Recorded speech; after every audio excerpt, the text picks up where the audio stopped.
Genji 2 is an action game which is based on Japanese history. So here's this giant enemy crab, and you attack its weak point for massive damage.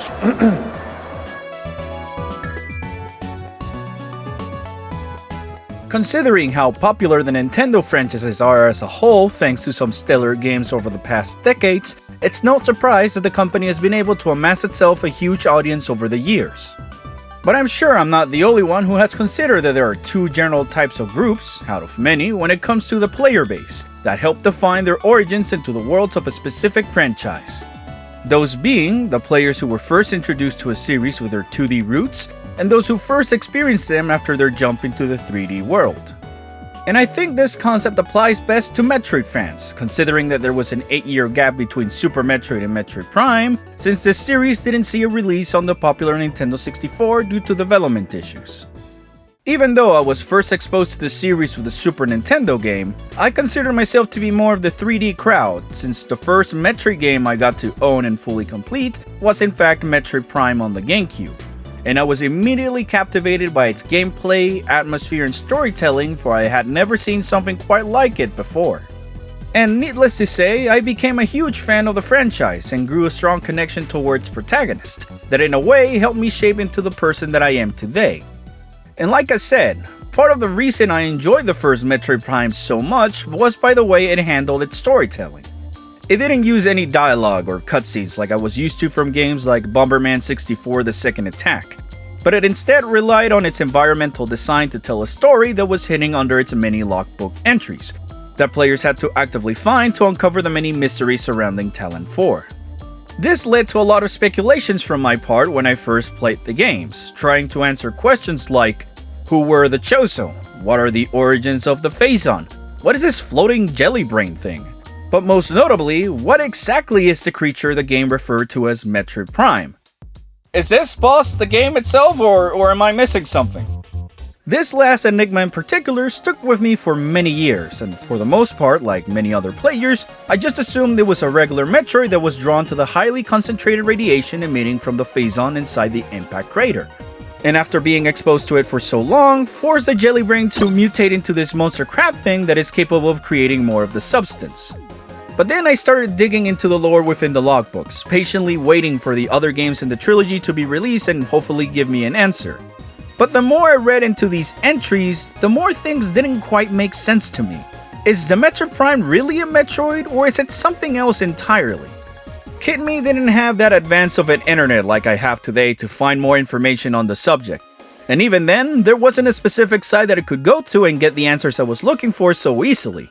So I just had to use the logbook entries to basically guide my imagination while trying to answer this question. To make matters a bit worse for me, I later found out that the logbook entries in the original NTSC version of the game, that's the one I grew up with, are different to those seen in the later PAL versions, which are also the ones used in Metroid Prime Trilogy. So in honesty, I don't really know how to approach this topic. On the one hand, I am one to stick to the facts when it comes to making my theories, and since the PAL version came out later with some differences in its lore, I guess it kinda retconned what was established before. But on the other hand, I want to focus on the lore of the NTSC version because it was the one that I played for many years and was the one I based my theories on. So, for the sake of this video, I'm going to focus more on the lore of the American version of the game to kinda better explain the thought process the younger me had at the time. So with that said, let's get this theory that I've had in my mind for many years on the way. Is Metroid Prime really related to the Metroids that we have been so familiar with all this time? The short answer is no. I don't really think this monstrous thing is related to a Metroid in the first place.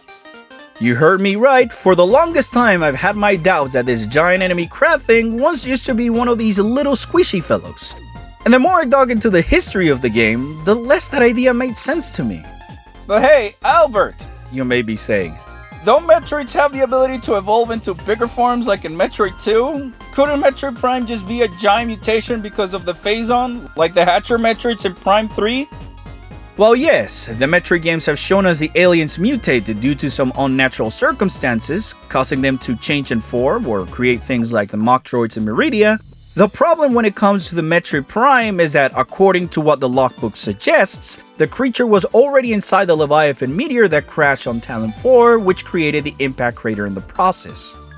And if this is correct, then it means the Metroids must have either been native to Talon 4 or phased for the creature to be inside the Leviathan, before the Chozo sealed away the entrance to the meteor with the Great Temple and its artifacts. And on top of that, this idea of the Metroids being native to other planets kinda goes against the overall lore of the series that we've known so far. But first, let's talk about the Chozos. We know next to nothing about this species of bird people, but we do know that they were a nomad species with many civilizations across various planets, as we see in Elysia during Prime 3, with our most recent settlement being the one on planet Ceres that rescued Samus and were later betrayed by Mother Brain. However, the group that lived on Talon 4 not only predates the ones from Ceres and the arrival of the space pirates on this planet, but they also had the ability to see into the future, and thus foresaw the imminent crash of the Leviathan on their planet, and that it'd otherwise be doomed if it weren't for the intervention of the Entrusted One, who would one day come to the planet and defeat this crisis, and so they set out to seal the impact crater with the Great Temple to avoid the phazon from spreading any further. This Entrusted One obviously came to be in the form of Samus, and it's why the Chozo left various power-ups on the planet in the first place, which the pirates used to reverse engineer their technology, creating special units in the process, like the Power Troopers and the Elite Pirates. What's curious is that in some of the Chozo lore, we see them mentioning that they had already discovered something inside the meteor's core, which they dubbed the Worm, implying that whatever the creature was, it was already inside the Leviathan before the crash. And if anything, it's worth pointing out that none of these logs ever mention Metroids being indigenous to Talon 4, which we kinda already know from the history of the previous games. As seen in the Chozo memories in Samus Returns, the Metroids were bioengineered on SR-3D8 to help the Chozo fight the X-Parasites as they tried to explore more of the planet's caverns. And many years later, the Galactic Federation discovered the species on the planet and captured a few samples to learn more about the Metroids. But these were then stolen by a group of space pirates who brought them onto planet Ceres, kickstarting Mother Brain's master plan in the events of Zero Mission. If anything, it's thanks to the frigate Orpheon orbiting around Talon 4 that the pirates were able to bring their research from Ceres across the galaxy, and they were probably the ones who introduced the Metroids onto the new planet in the first place. And this idea is further cemented with the fact that we mostly encounter the creatures inside pirate-operated locations. So, by the logic of the history presented to us in the scan logs, the Chozo sealed the impact crater and passed away many years before the pirates ever arrived on the planet's surface, leaving no way for the creatures to enter the crater and mutate into Metroid Prime. So if this is the case, then what exactly is the Metroid Prime? Well, my somewhat simple answer is that this monster is actually a matured version of the worm-like creature we see in the Leviathans in Metroid Prime 3 after defeating their respective guardians. And if you may recall, before the final battle against Dark Samus on Phase, you had to destroy an infant Leviathan in order to access the Doppelganger's secret lair. And if you look around this room in particular, assuming the enemies even let you do that in the first place, you'll find bodies of other Metroid Primes scattered around the floor. This led me to believe that the core creature we see after defeating the Guardians is perhaps some form of cocoon where inside, the Metroid Prime is achieving its final form, with the main difference between the Leviathan we see in Talon 4 compared to those in Corruption is that perhaps the ones sent by Dark Samus were in a more immature state, perhaps sent this early in development to corrupt multiple planets at once. This idea is backed up by the fact that these strange-looking cores are the ones producing phazon on the respective crash sites, and when they are defeated, it leads to the destruction of the Leviathan as a whole, which is the same role and outcome that happened earlier with the Metroid Prime, and the scan logs do confirm it as being the source of phazon on the planet. So if this is the case, then why is the boss called a Metroid in the first place? Well, if we go back to the origins of the word within the game's world, in the Chozo language, Metroid is not just some name they came up for the aliens, but it instead means Ultimate Warrior. Therefore, we can assume the boss was named Metroid Prime to emphasize that it was the most powerful being on the planet, perhaps even the strongest creature this group of Chozos have ever laid their eyes upon.